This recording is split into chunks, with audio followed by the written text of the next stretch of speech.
नमस्कार दोस्तों, स्वागत है आपका अपने YouTube channel Shri Ram maths पर। तो देखिए, हमारा जो टॉपिक है वो सिंपल इंटरेस्ट चल रहा था, उसी को हम आज कंटिन्यू करते हैं, साधारण ब्याज। तो देखिए, इसमें हमारा अगला क्वेश्चन है कि वह धन ज्ञात करो जो 15% वार्षिक ब्याज की दर से 2 वर्ष में बढ़कर 10,400 रुपये हो जाता है। तो देखो, रेट हमें दे रखी है 15% और टाइम दे रखा है 2 वर्ष, और क्वेश्चन बोल रहा है कि 15% की दर से वह 2 वर्ष में बढ़कर कितना हो जाता है, 10,400 रुपये हो जाता है। तो यहाँ पर देखो, आप बात करें तो मैंने कहा था कि मूलधन का RT% ही आपका क्या होता है, ब्याज होता है। मूलधन का RT% ही आपका क्या होता है, ब्याज होता है। तो यहाँ पर रेट है 15% और टाइम है 2 वर्ष, तो हम कह सकते हैं कि 30% हमारा क्या होगा, ब्याज होगा। 30% हमारा क्या होगा, ब्याज। परसेंट का मतलब क्या है, 100 में से। तो इसका मतलब यूँ बोल सकते हैं कि यदि हमारा मूलधन 100 हो तो उस पर ब्याज कितना मिलेगा हमें, 30। यदि मूलधन हमारा कितना हो, मूलधन या मैं पी की बात करूँ, यदि वो हमारा 100 हो तो हम बोल सकते हैं कि हमारा जो ब्याज होगा वो कितना होगा, 30। 30% का मतलब यही हुआ। तो देखिए यहाँ पर मिश्र धन कितना हो जाएगा। यदि मूलधन 100 है और ब्याज यदि हमारा 30 है तो मिश्र धन हो जाएगा 130। और क्वेश्चन ने यही कहा है कि वह बढ़कर कितना हो जाता है, 10,400, मतलब 2 वर्ष बाद वो मिश्र धन बता रहा है हमें कि 10,400 हो जाता है। तो इस 130 की जो वैल्यू है वो है 10,400। तो यहाँ से देखो, 0 से 0 कैंसिल आउट हो जाएगा। 1 की वैल्यू निकालना चाहिए तो 13 से कैंसिल हो गए 8 बार, तो 1 की वैल्यू आ जाएगी 80। और हमें मूलधन बताना है, मतलब 100 की वैल्यू बतानी है। तो कितना हो जाएगा, 100 से गुणा कर देंगे तो 8,000 रुपये। तो हमारा जो धन था वो कितना था, 8,000 रुपये था। ओके, बिल्कुल आसान सा क्वेश्चन था। तो चलो नेक्स्ट क्वेश्चन करते हैं हम। तो देखिए, हमारा नेक्स्ट क्वेश्चन है कि एक राशि को 2 वर्षों के लिए 3% वार्षिक दर से, अगले 3 वर्ष के लिए 5% वार्षिक दर से और अंतिम 2 वर्षों के लिए 6% वार्षिक ब्याज की दर से उधार दी गई, तो 7 वर्ष के अंत में कुल ब्याज की राशि हमें 660 रुपये प्राप्त होती है। तो हमें मिश्र धन बताना है। तो देखो, हमने उसको अलग अलग रेट पे दिया है कि पहले जो शुरू के जो 2 वर्ष थे उसमें जो ब्याज की रेट है वो 3% है, उसके जो नेक्स्ट के आगे के 3 वर्ष आएंगे उसके लिए 5% है, और लास्ट के जो 2 वर्ष हैं उनके लिए जो रेट है वो कितनी है, 6% है। और टोटल 7 वर्ष में हमें जो ब्याज की राशि मिली है वो 660 रुपये है। तो हमें यहाँ से क्या बताना है, मिश्र धन बताना है। तो यहाँ से देखो, टोटल आप ब्याज निकाल लो। तो बताओ, शुरू के 2 वर्ष के लिए जो हमारी रेट है वो कितनी है, 3% है। हमें पता है कि मूलधन का RT% ही उसका क्या होता है, ब्याज होता है। तो आप शुरू के 2 वर्ष के लिए निकालोगे तो दर कितनी है, 3%। तो हम यहाँ से बोल सकते हैं कि 6% ब्याज मिलेगा। ठीक है। अगले 3 वर्ष के लिए जो ब्याज की रेट है वो है हमारी कितनी, 5%। अगले 3 वर्ष के लिए ब्याज की रेट है 5%, तो RT% कितना आएगा, ऐसे 15%। ठीक है। और अगले जो 2 वर्ष हैं, अगले 2 वर्ष के लिए जो ब्याज की रेट है वो हमारी 6%। तो यहाँ से ब्याज कितना हो जाएगा, 12%। शुरू के 2 वर्ष के लिए 3% थी तो ब्याज मिलेगा हमें 6%। उसके आगे के 3 वर्ष के लिए 5% है तो ब्याज मिलेगा हमें 15%। उसके आगे के 2 वर्ष के लिए 6% है तो ब्याज मिलेगा हमें कितना, 12%। तो यहाँ से देखो, टोटल ब्याज की यदि हम बात करें तो टोटल कितना हो जाएगा, 15, 12, 27 और 6, 33% हमें टोटल ब्याज मिलेगा। 33% हमें क्या मिलेगा, टोटल ब्याज मिलेगा। जबकि क्वेश्चन हो रहा है कि हमें टोटल जो है वो 660 रुपये ब्याज के प्राप्त होते हैं। कितने प्राप्त होते हैं, 660। तो यहाँ से हम बोल सकते हैं कि 33% की वैल्यू 660 है। तो यदि मैं 1% की वैल्यू निकालना चाहूँ तो आ जाएगी 33 से 2 बार कैंसिल होगा तो 20। 1 की वैल्यू कितनी आएगी, 20। हमें यहाँ से बताना है मूलधन, और मूलधन कितना हो जाएगा, हमें पता है मूलधन 100% होगा अपना। तो 100 से गुणा करेंगे 20 को तो आ जाएगा 2,000 रुपये।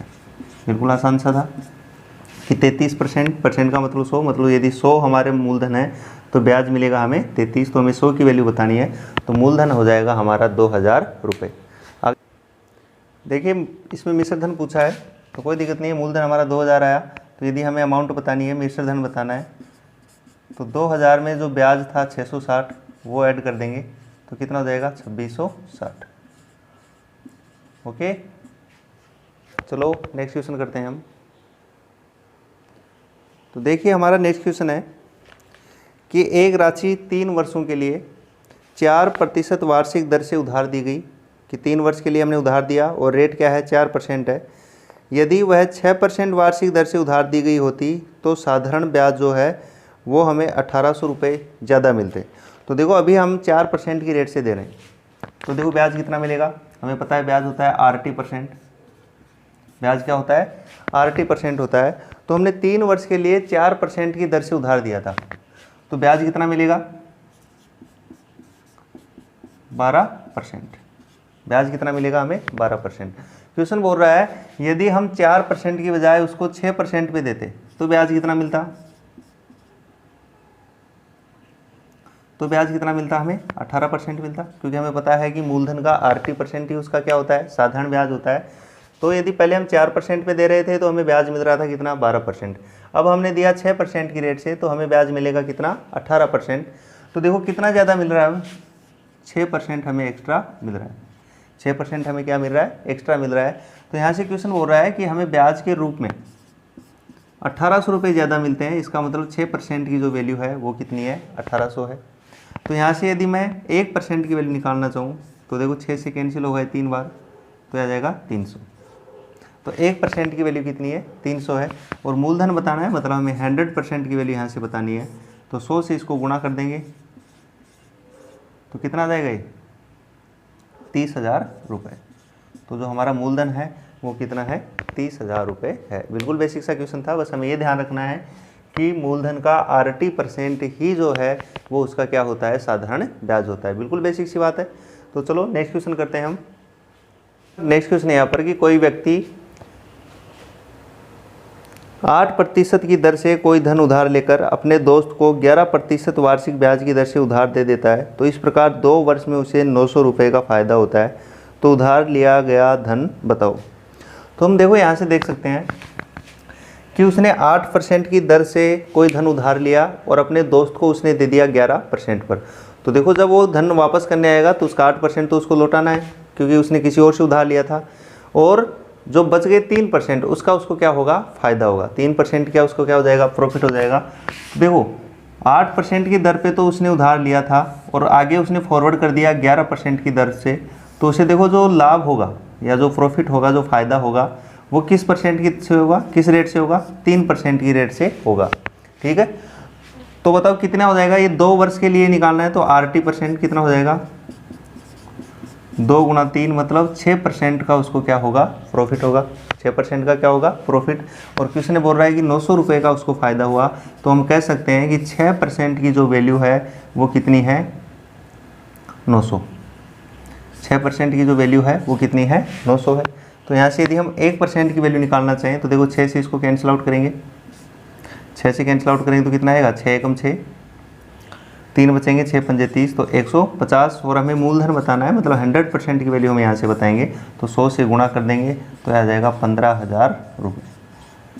ठीक है, तो जो उधार लिया था उसने धन वो कितना था 15,000 रुपये। बिल्कुल बेसिक सा क्वेश्चन था। तो चलो नेक्स्ट क्वेश्चन करते हैं हम। देखिए यहाँ अपना अगला क्वेश्चन है कि एक व्यक्ति जो है वो ब्याज की दर को 4% से घटाकर 3.75% कर देता है। तो इस प्रकार उसकी जो वार्षिक आय है, मतलब 1 वर्ष में जो उसको ब्याज के रूप में राशि मिल रही थी उसमें 60 रुपये की क्या हो जाती है, कमी हो जाती है। तो देखो पहले जो रेट थी वो थी 4% की, अब उसने इसको घटा के कर दिया कितना 3.75%। तो देखो उसको नुकसान होगा कितने का, 0.25% का। तो उसकी वार्षिक आय में जो कमी होगी 60 रुपये की वो इस 0.25% की वजह से होगी, क्योंकि रेट उसने कम कर दी। अब रेट कम कर दी तो उसकी जो इनकम हो रही थी उसमें भी क्या हो जाएगी, कमी हो जाएगी। तो जो कमी होगी वो 0.25% की वजह से क्या होगी, कमी होगी। कितने वर्ष में हो रही है, 1 वर्ष में, क्योंकि वो बोल रहा है कि वार्षिक आय में, तो मतलब 1 वर्ष की जो आमदनी है या जो उसकी आय है उसमें 60 की कमी हो जाती है। तो यदि हम यहाँ से ब्याज की बात करें तो RT% होता है, तो रेट तो है 0.25 और टाइम एक ही है, तो मतलब जो ब्याज है वो हो गया हमारा 0.25%। ठीक है, तो जो 60 रुपये की जो कमी हो रही है, जो ब्याज में कमी आएगी वो 0.25% की वजह से क्या आएगी, कमी आएगी। तो मैं कह सकता हूँ कि 0.25% की जो वैल्यू है वो है 60 रुपये। ओके, और हमें बतानी किसकी है, मूलधन बताना है, मतलब वो राशि बतानी है। तो हमें क्या करना है, 100 की वैल्यू बतानी है। तो 100 की वैल्यू कितनी हो जाएगी, देखो पहले तो हम 1 की निकालते हैं, तो बटे में जाएगा, तो 60 बटे 0.25, और 100 की निकालनी है तो 100 से क्या करेंगे, गुणा।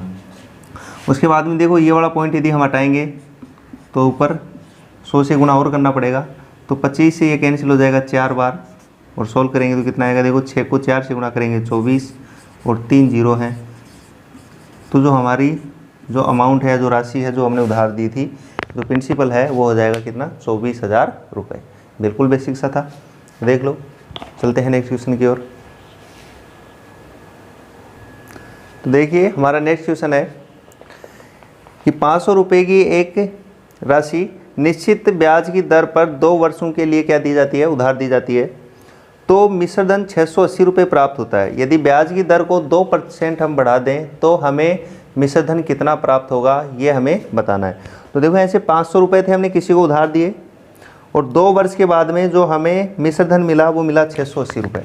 तो देखो 500 रुपये थे, और 2 वर्ष बाद में हमें मिले कितने हैं, 680। तो हम बोल सकते हैं कि 2 वर्ष में जो हमें ब्याज मिलेगा, वो ब्याज कितना मिला हमें, 180। ठीक है, कितने वर्ष में हुए, 2 वर्ष में। तो यहाँ से देखो हम रेट निकाल सकते हैं। रेट क्या होता है, ब्याज गुना 100,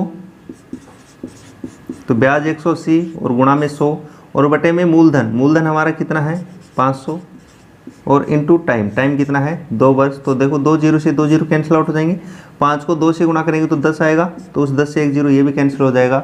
मतलब रेट जो है वो आएगी हमारी कितनी, 18%।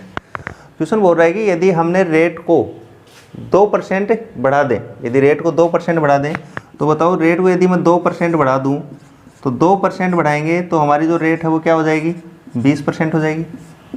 रेट क्या हो जाएगी, 20% हो जाएगी, क्योंकि 18% थी, हमने 2% बढ़ा दिया तो कितनी हो गई, 20%। तो बोल रहा है हमें कितना मिश्रधन मिलेगा। तो मुझे बताओ कि ये 20% की रेट हो गई, और टाइम हमारे पास 2 वर्ष, तो ब्याज अब कितना मिलेगा हमें, ब्याज हमें पता है 80% होता है, तो 20 गुणा 2 मतलब 40% का क्या मिलेगा, हमें ब्याज मिलेगा। हमें मिश्रधन बताना है। तो देखो यहाँ पर जो मूलधन है हमारा यदि 100 है, तो 40% उसका ब्याज मिल जाएगा, मतलब मिश्रधन कितना हो जाएगा, 140। तो हमें जो वैल्यू बतानी है वो किसकी बतानी है, 140% की जो वैल्यू बतानी है। तो मिश्रधन जो है वो अब कितना हो जाएगा, जो 500 रुपये थे उसका 140%। या यूँ देख लो कि 100 की वैल्यू, मतलब प्रिंसिपल हमें दे रखा है, तो 100 की वैल्यू 500 है, तो हमें 140 की वैल्यू यहाँ से बतानी है। तो 2 जीरो से 2 जीरो कैंसिल आउट, 14 को 5 से गुणा करेंगे तो आएगा 70, और आगे 1 जीरो है, तो 700 रुपये। तो 2% रेट को बढ़ाने के बाद में जो हमें मिश्रधन मिलेगा अब 2 वर्ष बाद, वो कितना मिलेगा, 600 रुपये, 700 रुपये। ओके, तो देख लो, फिर हम नेक्स्ट क्वेश्चन को करते हैं। देखिए हमारा नेक्स्ट क्वेश्चन है कि कोई राशि 5 वर्षों में 520 रुपये हो जाती है, और वही राशि 7 वर्षों में 568 रुपये हो जाती है। तो मूलधन व दर बताओ। तो देखो कोई राशि थी, वो 5 वर्षों में बढ़कर हो गई 520 रुपये, 5 वर्ष में बढ़कर हो गई कितनी, 520, और यही 7 वर्ष में जो है वो बढ़कर हो गई 568 रुपये।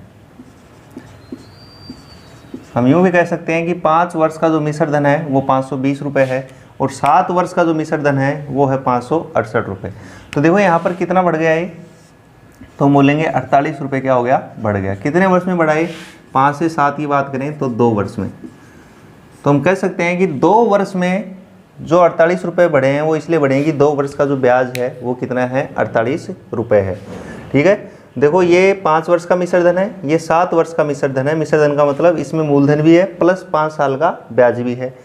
इसकी बात करें तो इसमें मूलधन भी है और प्लस में 7 साल का क्या है, ब्याज भी है। तो दोनों में जो डिफरेंस आएगा वो आएगा 2 साल के ब्याज का, क्योंकि ये 5 साल है और ये 7 साल है। तो हम कह सकते हैं कि 2 वर्ष का जो ब्याज है वो कितना मिलेगा हमें, 48 रुपये। तो यहाँ से मैं बोल सकता हूँ कि 2 वर्ष का जो ब्याज है वो कितना है, 48 रुपये। तो यहाँ से 1 वर्ष के ब्याज की बात यदि हम करें तो वो कितना हो जाएगा, 24 रुपये।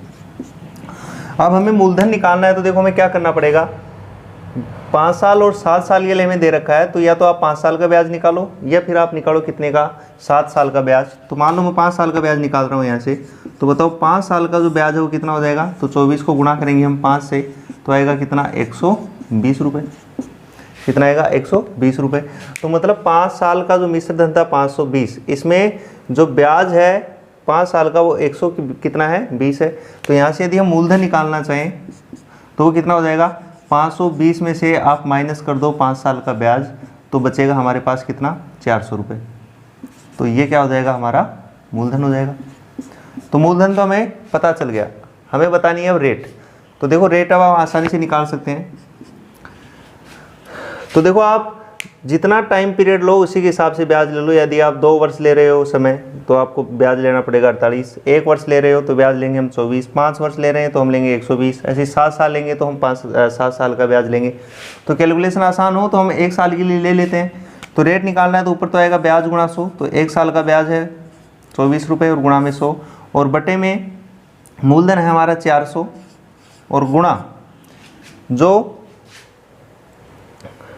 समय है। तो आपको ये देखना है कि जो 24 रुपये जो ब्याज हमने लिया है वो कितने वर्ष का लिया है, 1 वर्ष का लिया है। तो देखो 2 0 से 2 0 कैंसिल आउट और 4 से ये 6 बार कैंसिल आउट होगा। तो हम कह सकते हैं कि जो ब्याज की दर है वो कितनी है 6% है। ब्याज की जो दर है वो कितनी है 6% है। बिल्कुल सिंपल सा क्वेश्चन था। ओके, तो नेक्स्ट क्वेश्चन करते हैं। देखो तो देखिए बिल्कुल ऐसा ही एक क्वेश्चन और लेते हैं हम। तो अगला क्वेश्चन है हमारा कि कोई धनराशि 5 वर्ष में बढ़कर 1200 रुपये हो जाती है और 8 वर्ष में बढ़कर 1350 रुपये हो जाती है। तो वही मूलधन और रेट हमें बतानी है। तो देखो 5 वर्ष में तो बढ़कर हो जाती है कितनी 1200 रुपये, और यही जो राशि है वो 8 वर्ष में बढ़कर कितनी हो जाती है 1350 रुपये। तो देखो कितना बढ़ा 150 रुपये, और आप इधर देखोगे कि कितने टाइम में बढ़ा, तो हम बोलेंगे 3 वर्ष में। तो हम कह सकते हैं कि 3 वर्ष का जो ब्याज है हमारा वो कितना है 150 रुपये। 3 वर्ष का जो हमारा ब्याज है वो कितना है 150 रुपये। तो यहाँ से यदि मैं 1 वर्ष की बात करूँ तो वो हो जाएगा कितना 50 रुपये, और बात करें यदि हम 5 साल की तो 5 साल का जो ब्याज है वो हो जाएगा 250 रुपये। ठीक है, तो यदि मुझे मूलधन बताना है तो देखो 5 साल का जो मिश्र धन है वो 1200 रुपये, कि 5 साल में बढ़कर 1200 हो गए। तो इसका मतलब इसमें मूलधन है प्लस 5 साल का ब्याज है। तो इस 1200 में से यदि मैं 5 साल का ब्याज माइनस कर दूं तो बचेगा हमारे पास क्या मूलधन, कितना आएगा 950 रुपये। तो ये तो आ गया मूलधन। यहाँ से निकालनी है मुझे रेट। तो यदि रेट निकालनी है तो क्या करेंगे हम, ब्याज गुणा 100। तो वही मैंने बोला था कि आप चाहे 3 साल का ब्याज रख लो, 1 साल का, 5 साल का, 8 साल का, 10, 20 कितने का भी रख लो। तो जितने साल का ब्याज रखो उसी हिसाब से हमें क्या रखनी पड़ेगी, फिर उसमें उसी हिसाब से क्या रखेंगे हम, टाइम रखेंगे। तो देखो कैलकुलेशन हमें आसान हो तो 1 वर्ष का ही ले लेते हैं हम। तो ब्याज गुणा 100 बटे मूलधन है हमारा 950, और गुणा जो ये ब्याज लिया है 50 रुपये, ये कितने वर्ष का है 1 वर्ष का। तो देखो 0 से 1 0 कैंसिल आउट, 5 से इसको कैंसिल करोगे तो ये आएगा 19। तो 100 बटे 19, ठीक है। जो रेट आएगी वो कितनी आएगी 100 बटे 19%। ओके,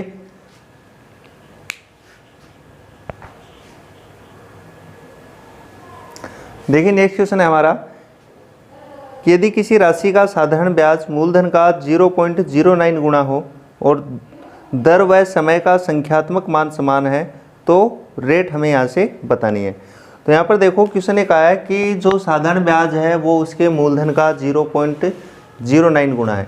तो मैं यदि यहाँ से बोलूँ कि यदि प्रिंसिपल हमारा 1 है तो जो ब्याज हमारा वो इसका 0.09 गुना है, मतलब ब्याज हो जाएगा 0.09। और साथ ही क्वेश्चन ने कहा है कि जो रेट और टाइम है इनका जो संख्यात्मक मान है वो समान है। संख्यात्मक मान का समान का मतलब हमने कल भी ऐसा क्वेश्चन किया था।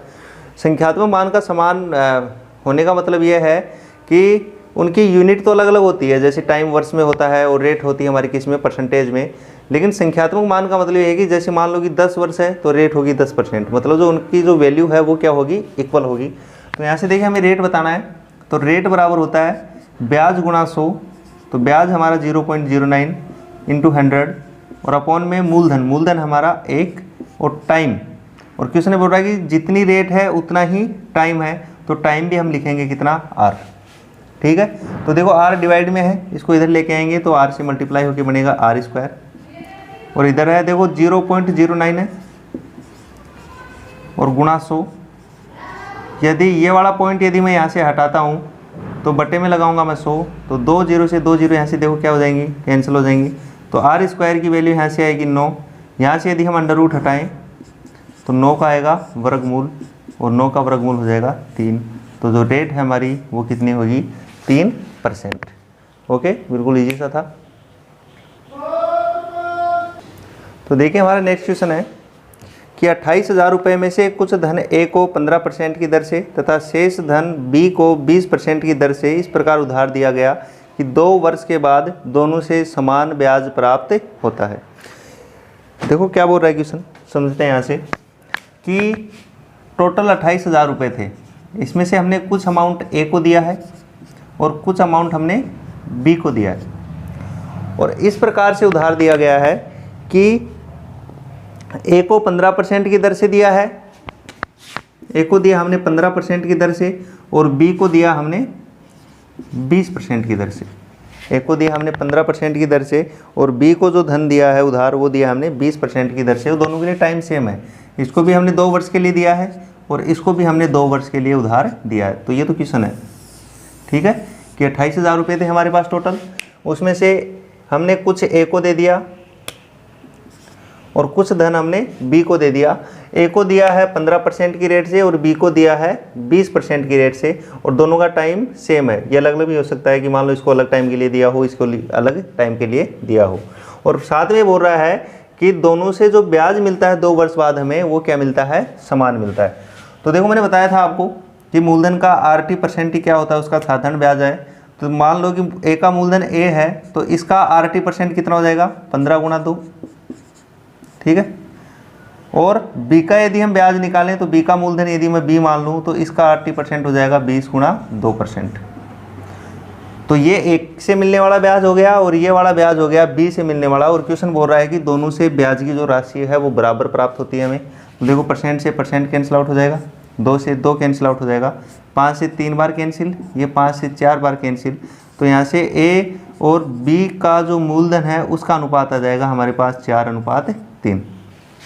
देखो यदि ए का अनुपात निकालना है तो ए को छुपा लेंगे तो बचेगा 4 और बी का अनुपात निकालना है तो बी को छुपाएंगे तो अनुपात बचेगा 3। तो मतलब जो 28,000 रुपये हैं वो हमने दोनों को 4:3 में उधार दिए थे। तो 4 और 3 7, तो मैं बोल सकता हूँ कि 7 की जो वैल्यू है वो किसके इक्वल है, 28,000 के। तो यहाँ से 1 की वैल्यू निकालें तो 7 से डिवाइड करेंगे तो आएगी 4,000 और 1 यदि 4,000 के बराबर है तो 4 बराबर हो जाएगा 16,000 के और 3 जो है वो बराबर हो जाएगा 12,000 के। तो हमने एक को तो उधार दिया था 16,000 और बी को जो उधार दिया था धन वो कितना है, 12,000 रुपये। बिल्कुल बेसिक था। देखो ऐसा ही क्वेश्चन हम अगला क्वेश्चन करेंगे, इसमें हमें ब्याज समान मिल रहा था। जरूरी नहीं कि हर बार ब्याज ही समान हो, ये भी बोल सकता है कि उनसे जो मिलने वाली कुल राशि है वो बराबर हो। यदि धनराशि मिलने वाली धनराशि बराबर हो तो इसका मतलब है कि दोनों से जो मिश्र धन मिलेगा वो क्या है, बराबर है। यहाँ पर ब्याज के बारे में बोला था कि दोनों से जो ब्याज प्राप्त होता है वो ब्याज क्या है, बराबर है। लेकिन जरूरी नहीं हो कि ब्याज ही बराबर हो, हमें बोल सकता है कि दोनों से प्राप्त होने वाली राशि सेम है। मतलब उस कंडीशन में हम बोलेंगे कि जो मिश्र धन है वो क्या है, सेम है। तो देखिए करते हैं हम ऐसा अगला क्वेश्चन।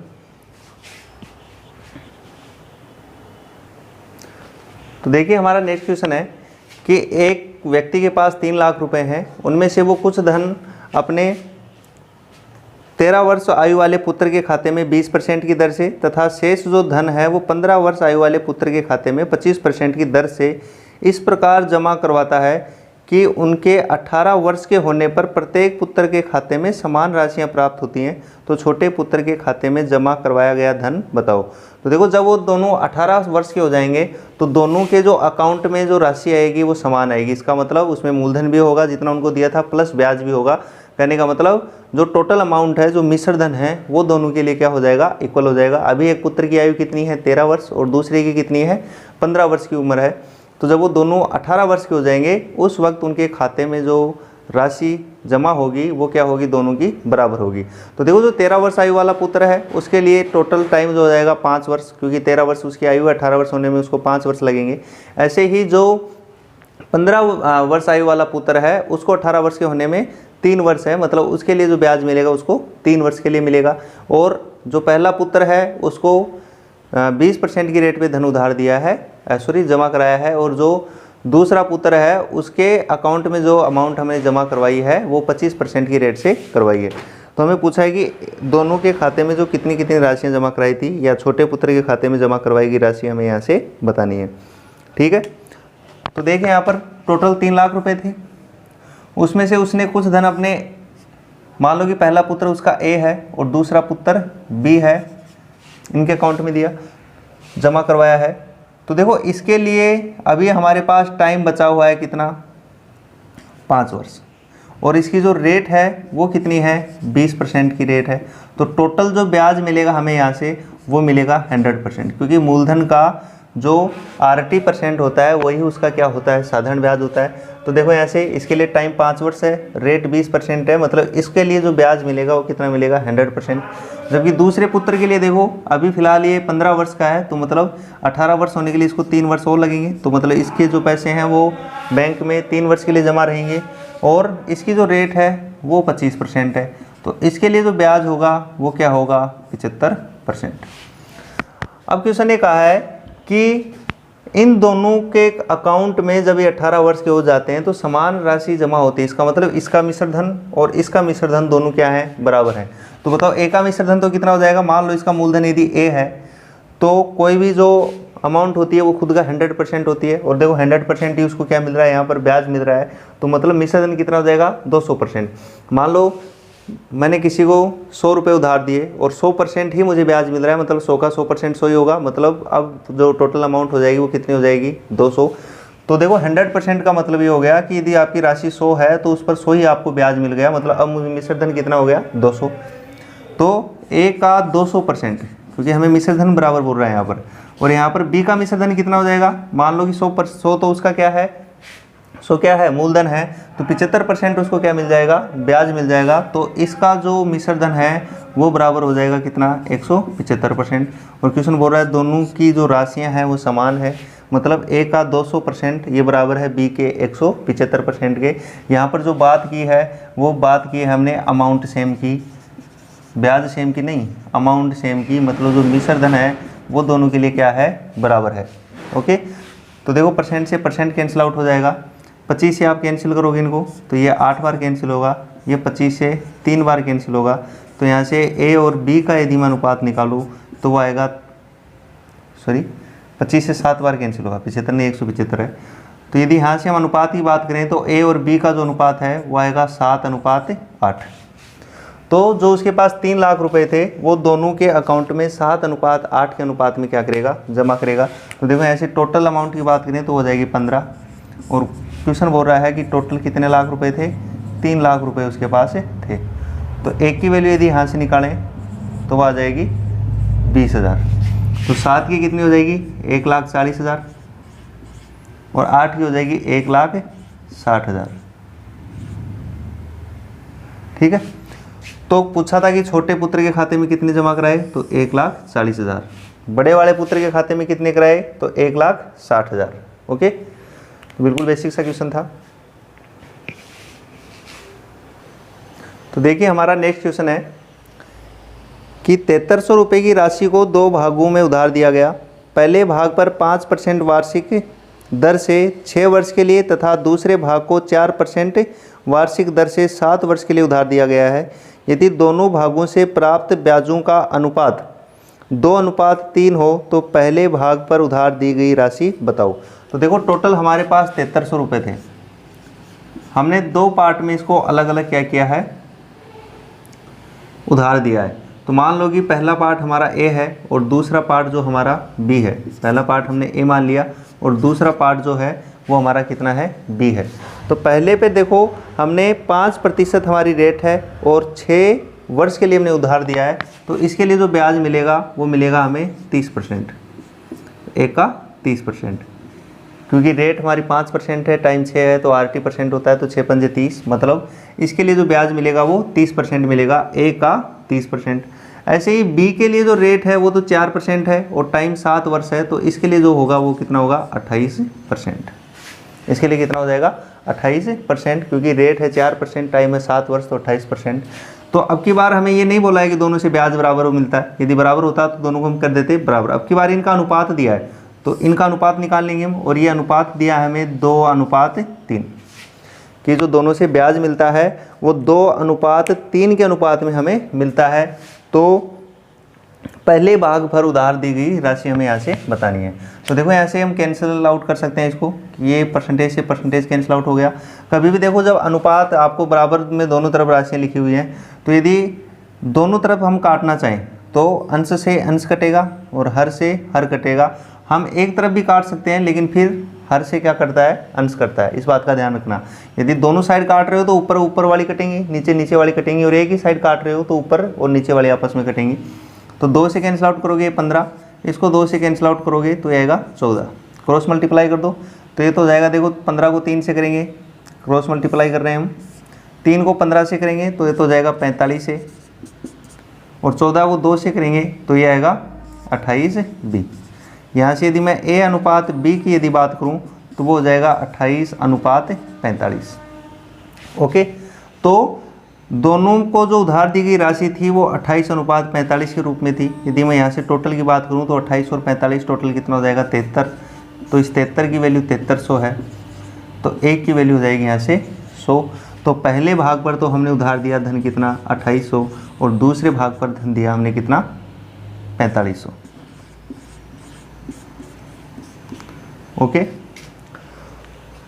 तो देखिए हमने सिंपल इंटरेस्ट में जितने भी टाइप के जो क्वेश्चंस होते हैं वो सारे हमने 1 बाय 1 करके सारे देखे हैं यहाँ पर। अभी एक टाइप और बच रहा है इसमें, जो किस्त वाला पोर्शन होता है हमारा, कि किस्त में हमें चुकाना होता है, तो किस्त पूछ लेता है उसमें। तो नेक्स्ट पार्ट में हम जो साधारण ब्याज से जो किस्तों वाले पार्ट हैं उनको हम डिस्कस करेंगे। तो यदि अभी तक आपने चैनल को सब्सक्राइब नहीं किया है तो प्लीज़ चैनल को सब्सक्राइब कर लें, और उसके जो बगल में बेल आइकन है उसको ज़रूर दबा लें, ताकि जब भी कोई भी नया अपडेट हम लेकर आएँ, कोई भी वीडियो अपलोड करें या कोई भी इन्फॉर्मेशन हो, तो वो आपको सबसे पहले आप तक पहुंच सके। ओके।